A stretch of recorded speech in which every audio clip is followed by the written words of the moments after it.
ఇప్పుడే ఒక వార్త వైరల్ అవుతుంది. అదేంటంటే మావోయిస్టు నాయకుడు మద్వి హిట్మా ఆయన అరెస్ట్ అయ్యాడు అని చెప్తున్నారు. ఒక ఫోటో కూడా రిలీజ్ అయింది. అదేంటంటే సెక్యూరిటీ ఫోర్సెస్ ఒక హిడ్మాని వెనక పెట్టుకొని వాళ్ళు ప్రెస్ మీట్ లో కూడా పాల్గొన్నారు. సో ఇది ఇప్పుడు వైరల్ అవుతుంది. సో మావోయిస్టులలో అత్యంత ఇంపార్టెంట్ నాయకుడు హిడ్మానే. ఎందుకంటే మొన్ననే నంబాల కేశవరావుని చంపేసి చాలా ఉత్సాహంగా వాళ్ళు ఫెస్టివల్స్ చేసుకుంటున్నారు. సాక్షాత్తు మోడీ అండ్ అమిత్ షా కూడా అనౌన్స్ చేశారు మావోయిస్టుల పని అయిపోయిందని.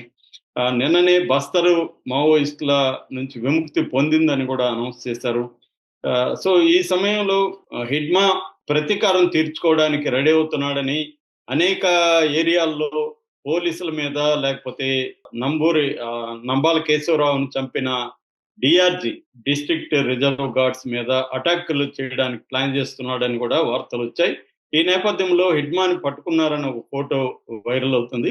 సో అసలు ఈ ఫోటో ఎంతవరకు కరెక్ట్, అసలు ఇతనే దొరికాడా లేదా అని చెప్పుకునే ముందు మనం బ్రీఫ్ గా అసలు హిడ్మా ఎంత ఇంపార్టెంట్ వ్యక్తి, అతని బయోగ్రఫీ చాలా బ్రీఫ్ గా చెప్పుకుందాం. ఆల్రెడీ నేను ఒకసారి డీటెయిల్ గా చెప్పాను.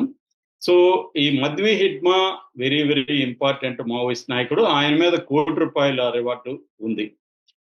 ఇప్పుడున్న 21 మంది ఇప్పుడు మనకి సీసీ మెంబర్స్ ఉన్నారు. సెంట్రల్ కమిటీ మెంబర్స్ మావోయిస్ట్ పార్టీలో. సో ఈ 21 మందిలో అత్యంత యంగ్ ఈ అబ్బాయి అన్నమాట. యంగెస్ట్ మావోయిస్ట్ నాయకుడు ఎవరంటే హిడ్మానే.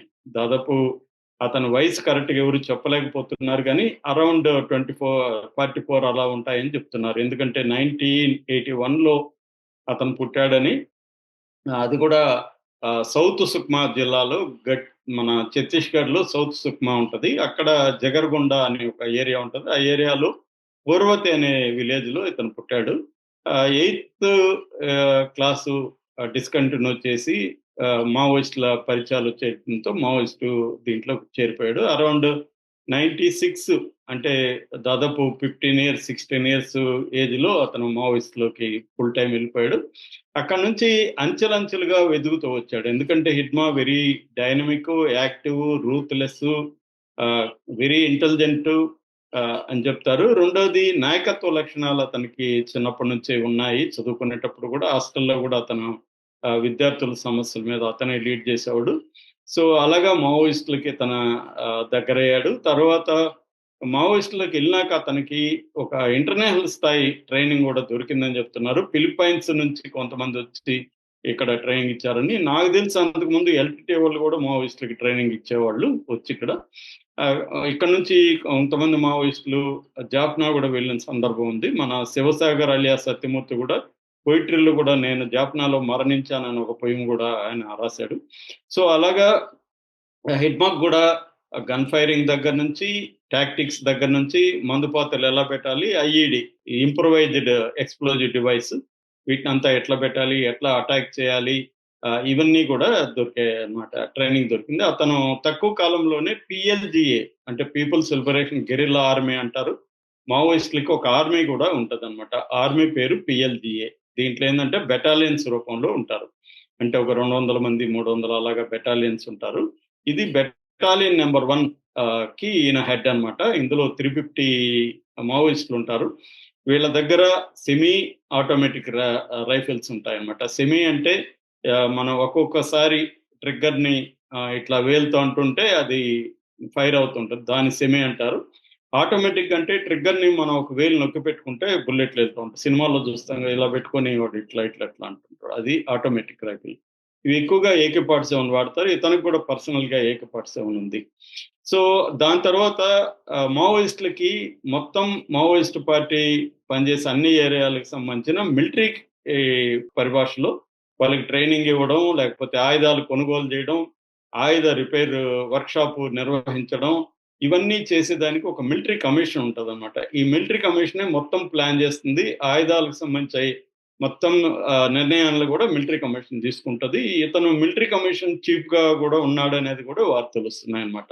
అంటే ఆ స్థాయికి ఒక 8థ్ క్లాస్, 9థ్ క్లాస్ చదువుకున్న ఒక ట్రైబల్ ఎదిగాడంటే విషయం కాదు. ఇతను మరియా అనే ఒక ట్రైబ్ సంబంధించిన వ్యక్తి. వీళ్ళని బస్తిరియా అని కూడా పిలుస్తారనమాట. ఇది అక్కడ ఎక్కువగా ఉంటది. ఆ ఏరియాలో ఈ ట్రైబే ఎక్కువగుంటారు. అందుకని ఇతను ఆంధ్ర, తెలంగాణ నుంచి వెళ్ళిన వాళ్ళే ఇప్పటి వరకు టాప్ లీడర్‌లుగా ఎదిగారు గానీ, ఒక ట్రైబల్ ఈ మరియా ట్రైబల్ నుంచి టాప్ లీడర్‌గా ఎదిగిన వ్యక్తి ఇతనొక్కడే అన్నమాట. సో, అతన్ని ఇప్పటి వరకు పట్టుకోలేని పరిస్థితి ఉంది. అయితే ఇతని అటాక్స్ గూడా 2010లో తడిమెట్ల అటాక్ అంటారు. 76 మంది సీఆర్‌పీఎఫ్ వాళ్ళు చనిపోయారు దంతెవాడలో. దాంట్లో ఈయన పాపారావు అనే ఒక తెలుగు లీడర్ దాన్ని లీడ్ చేస్తే అతనికి అసిస్టెంట్‌గా ఇతనున్నాడు. తర్వాత 2013లో ఇతనే లీడ్ చేశాడు. జిరామ్ గట్టి యాంబుష్ అంటారు. మిలిటరీ భాషలో యాంబుష్ అంటే మిలిటరీ కాన్వాయ్ వస్తున్నప్పుడు వీళ్ళక్కడ దాక్కొని ఒక్కసారిగా అటాక్ చేయడం. సో, అక్కడ గూడా యాంబుష్‌లో గూడా ఇది దాదాపు 29 మంది చనిపోయారు. ఇందులో కాంగ్రెస్ నాయకులు నందకుమార్ పటేల్, విద్యాచరణ్ శుక్లా గూడా ఉన్నారు. అట్లాగే 2017లో వర్కాపల్ యాంబుష్ అంటారు. ఇక్కడ 23 మంది సీఆర్‌పీఎఫ్ నాయకులు చనిపోయారు. ఇది సుక్మా జిల్లాలో ఉంటది. అట్లాగే 2017లోనే బేజీ అటాక్ అంటారు. అక్కడ 12 మంది సీఆర్‌పీఎఫ్ జవాన్లు చనిపోయినారు. ఇది కూడా సుక్మా జిల్లాలో ఉంటది.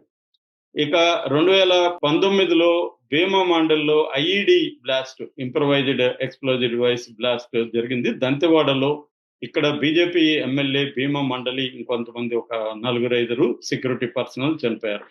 2021లో సుక్మా బీజాపూర్ మధ్యలో యాంబుష్ జరిగింది. ఇందులో 22 మంది సెక్యూరిటీ పర్సనల్ చనిపోయారు. 31 మంది గాయపడ్డారు. అంటే ఇతను పట్టుకోవడానికి ఎప్పటినుంచో సీఆర్‌పీఎఫ్, కోబ్రా అంటే command battalion for resolute action and DRG district reserve guards plus STF ఈ ఫోర్సెస్ అంతా కూడా ట్రై చేస్తున్నాయి. ఇతను దొరకపోవడానికి ప్రధాన కారణం ఏందంటే ఇతను ఈజీగా తప్పించుకునే దాంట్లో ఎల్ఈజీ అంటారు. అట్లాగా మొబైల్ యాక్టివ్‌గా ఉంటాడు. ఇప్పటివరకు అతని ఫోటో కూడా 2007 నాటి ఫోటో ఉంది తప్ప, ఆ తర్వాత ఫోటో కూడా లేదు. అట్లాగే ఇతను ఫిజికల్‌గా చూసినప్పుడు 5 ఫీట్ 6 ఇంచెస్ హైట్ ఉంటాడు. చాలా స్లిమ్‌గాను డైనమిక్‌గా ఉంటాడు. ఎప్పుడు కూడా AK-47 నిద్రపోతుంటే కూడా పక్కన AK-47 ఉండాల్సిందే అతనికి. అంత అప్రమత్తంగా ఉంటాడు. అట్లాగే సెక్యూరిటీ పరంగా 4 లేయర్‌ల సెక్యూరిటీ ఉంటది. అతను ఎక్కడున్నా 5 కిలోమీటర్ల రేడియస్‌లో రౌండ్ అప్ చేసి కార్డన్ ఆఫ్ చేసి 30, 40 మంది గార్డ్‌లు ఉంటారనమాట. సాయుధ గార్డ్‌లు, ఎక్స్‌పీరియన్స్‌డ్ గార్డ్‌లు.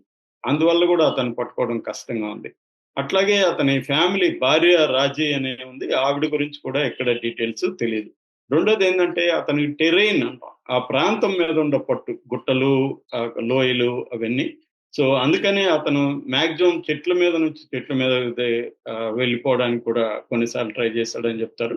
అతనున్న చోట్ల గూడా సెంట్రీ పోస్ట్‌లు చెట్ల మీద గూడా సెంట్రీ పోస్ట్‌లు పెట్టడం అనేది గూడా ఇతను చేశాడని చెప్తారు. సో, అందుకని ఇప్పటి వరకు దొరకలేదు. ఇప్పుడు కోరపుట్టు అడవుల్లో దొరికాడనేది చెప్తున్నారు. కానీ ఇది హిడ్మా అంటే నిజానికి ఈ మరియా ట్రైబల్‌లో చాలా మంది పేర్లు హిడ్మానే ఉంటది. ట్రైబల్స్ నుంచి మావోయిస్టులకు వచ్చిన వాళ్ళలో చాలా మంది హిడ్మాలు అని పెట్టుకుంటారు పేర్లు. కాబట్టి ఇక్కడ కన్‌ఫ్యూజన్‌గా ఉంది. ఎందుకంటే గతంలో గూడా 2017లో తర్వాత 2020లో, 2021లో, 2025 జనవరిలో, తర్వాత ఏప్రిల్ కర్రెగుట్టల్లో గూడా ఇతను దొరికాడని పుకార్లొచ్చాయి. అంటే ఇతనికి కావాలని గూడా కొన్ని సార్లు సరెండర్ అయిపోతున్నట్టు పుకార్లు క్రియేట్ చేయడం, తర్వాత గాయపడినట్టు పుకార్లు క్రియేట్ చేయడం, చనిపోయినట్టు పుకార్లు క్రియేట్ చేయడం గూడా ఇతని టాక్టిక్స్‌లో ఒకటని జెప్తున్నారు. అంటే కన్‌ఫ్యూజ్ జేయడానికి గూడా ఇలాంటి టాక్టిక్స్ అతను చేస్తుంటాడని. సో, ఇప్పుడు గూడా నాకు తెలిసిన సమాచారం మేరకు హిడ్మా దొరకలేదు. అంటే మధ్వి హిడ్మా దొరకలేదు. ఇంకొక హిడ్మా దొరికాడు. అతని పేరు కుంజం హిడ్మా. కుంజం హిడ్మా దొరికితే దాన్ని వాళ్ళు ప్రచారం ఇలా తీసుకొస్తున్నారు. రేపటికి మనకు పూర్తి సమాచారం వచ్చే అవకాశం ఉంది. ఏ హిడ్మా అనేది తెలిసిపోతుంది. నేనైతే ఆ ఫోటోలో చూసినాను. ఆ ఫోటోలో ఉన్నది మాత్రం మన మడ్వి హిడ్మా అయితే కాదు. మడ్వి హిడ్మా గురించి నేను ఇప్పటి వరకు చెప్పిన స్టోరీ. ఆ ఫోటోలో ఉన్నది కుంజం హిడ్మా అని చెప్తున్నారు. దీన్నే నేషనల్ మీడియా చెక్ చేసుకోకుండా మడ్వి హిడ్మా అని అంటున్నారు అనేది ఇప్పటివరకు నాకున్న సమాచారం. ఒకవేళ నాది తప్పైనా, లేకపోతే నాది కరెక్ట్ అయినా రేపటికి మనకి కన్ఫర్మేషన్ తెలుస్తుంది.